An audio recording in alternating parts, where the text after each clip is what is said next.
Welcome back to Primetime News. And a special welcome once again to our viewers on TVJ International in the Cayman Islands and online at onespotmedia.com.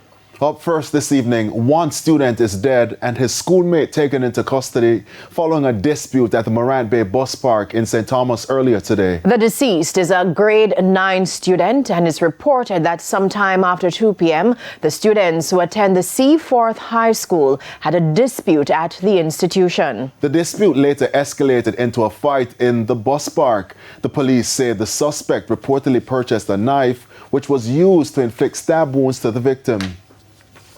The wounded student was rushed to hospital where he was pronounced dead. Now, the other student was subsequently taken into custody. A Good Samaritan who assisted the boy to the hospital spoke with TVJ News. And you never see when he dropped the first time, but the second time, see when he dropped the second time and get up, one carry on across the road and said, "You're putting me." But I hold the 2 foot them, I put him in the vehicle.